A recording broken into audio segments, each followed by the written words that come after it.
ముఖ్యమంత్రి మాటిచ్చారు అయినా కూడా మాకు సెక్యూరిటీ లేదంటూ ఒక మహిళ స్టేట్మెంట్ సంచలనం సృష్టిస్తుంది. ముఖ్యమంత్రి ఇచ్చిన మాట కన్నా ఓ గన్మెన్కే పోలీసులు ప్రాధాన్యం ఇస్తున్నారు. ఆంధ్రప్రదేశ్లో మహిళలకు రక్షణ లేదు. దివ్యాంగురాలైన పసిపిల్ల ఆస్తిని కబ్జా చేసేందుకు వైకాపా నాయకులు పోలీసులు ప్రయత్నిస్తుంటే మా గోడు ఎవరికి చెప్పుకోవాలని కాకినాడకు చెందిన ఆరుద్ర అనే మహిళ ఆవేదన వ్యక్తం చేశారు. వారణాసిలో కుమార్తెతో తలదాచుకున్న మంగళవారం వీడియో విడుదల చేశారు.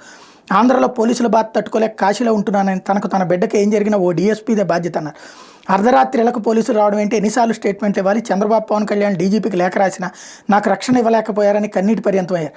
మంత్రి దాడిశెట్టి రాజా గన్మెన్, మరోవైపు ఎమ్మెల్సీ కుడిపూడి సూర్యనారాయణరావు అసలు ఇందులో రాజకీయ జోక్యం ఎందుకని ప్రశ్నించారు. మానవ హక్కుల కమిషన్ సమావేశం ఉండటంతో పోలీసులు స్థానిక వీఆర్ఓ సోమవారం ఫోన్ చేసి రమ్మని చెప్పారని, వారణాసి నుంచి కాకినాడకు ఒక్క రోజులో రావడం సాధ్యమేనా, వస్తే రక్షణ ఎవరు కల్పిస్తారు, గతంలో బాధ్యులను సస్పెండ్ చేస్తామని సీఎం కార్యదర్శి చెప్పినా పట్టించుకోలేదు, బిడ్డ కోసమే పోరాడుతున్నానని ఆవేదన వ్యక్తం చేశారు. అసలు ఏంటి ఆవిడ కేసు, అదే సందర్భంలో ముఖ్యమంత్రి ఇచ్చిన హామీ ఏంటి, ఈ విషయాలు ఏంటో పోలీస్ డీజీపీ స్పష్టమైన వివరణ ఇవ్వాల్సినటువంటి అవసరం ఉంది. రాష్ట్ర ప్రభుత్వం సమాధానం చెప్పాల్సిన అవసరం ఉంది.